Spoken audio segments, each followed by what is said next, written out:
ഖത്തറിലെ ലുസൈൽ സ്റ്റേഡിയത്തിൽ Lionel Messi എന്ന ഇതിഹാസ ഫുട്ബോളർ പൂർണ്ണനായ ദിനം. അർജന്റീനയുടെ വാഴ്ത്തുപാട്ടുകളാൽ ലോകം ആനന്ദനൃത്തമാടിയ നാളിനെ തിങ്കളാഴ്ച ഒരു വയസ്സ് തികയുന്നു. കരുത്തരും നിലവിലെ ലോക ജേതാക്കളുമായ ഫ്രാൻസിനെ പെനാൽറ്റി ഷൂട്ടൗട്ട് വരെ നീണ്ട പോരാട്ടത്തിനൊടുവിൽ തോൽപ്പിച്ചാണ് നീണ്ട 36 വർഷത്തെ കാത്തിരിപ്പിന് ശേഷം അർജന്റീന തങ്ങളുടെ ഷെൽഫിലേക്ക് 3ാം വിശ്വകിരീടം എത്തിച്ചത്. സമകാലിക ഫുട്ബോൾ ലോകത്തെ അതുല്യ പ്രതിഭയായ മെസ്സിയുടെ കരിയറിൽ അന്യം നിന്നിരുന്ന ആ കിരീട നേട്ടത്തെ വർണ്ണിക്കാൻ അർജന്റീനയ്ക്ക് വാക്കുകളില്ലായിരുന്നു. അവിശ്വസനീയമായ യാത്രയിലൂടെയാണ് അർജന്റീന ലോക കിരീടത്തിൽ മുത്തമിട്ടത്. ഗ്രൂപ്പ് സിയിലെ ആദ്യ മത്സരത്തിൽ സൗദി അറേബ്യക്കെതിരെ ഞെട്ടിക്കുന്ന തോൽവി.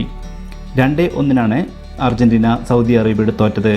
മെസ്സിയുടെ പെനാൽറ്റി ഗോൾ മാത്രമാണ് അർജന്റീനയുടെ ആശ്വാസമായത്.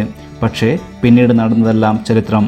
2ാം കളിയിൽ 2-0 മെക്സിക്കോയെ കീഴടക്കിയ അർജന്റീന ഗ്രൂപ്പിലെ 3ാം മത്സരത്തിൽ പോളണ്ടിനെയും തോൽപ്പിച്ചു. സ്കോർ 2-0.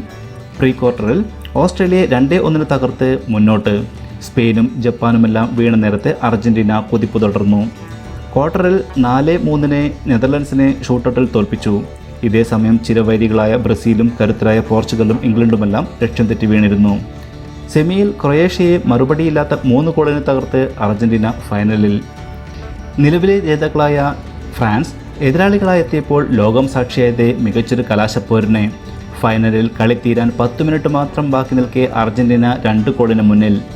ആൽബി സെലസ്റ്റുകൾക്ക് കിരീടത്തിലേക്കുള്ള ദൂരം കുറയുന്നതിനിടെ എംബാപ്പയുടെ ഇരട്ട ഗോളുകൾ അവരെ പ്രഹരിച്ചു. അധിക നേരത്തും സമനില 3-3. ഒടുവിൽ ലോകം ശ്വാസമടക്കിപ്പിടിച്ച് ഉദ്വേഗജനമായ ഷൂട്ടൗട്ടിന് സാക്ഷികളായി. മെസ്സിയും സംഘവും എല്ലാ കിക്കും ലക്ഷ്യത്തിലെത്തിച്ചപ്പോൾ ലോകകപ്പ് അർജന്റീനയ്ക്കും മെസ്സിക്കും സ്വന്തം.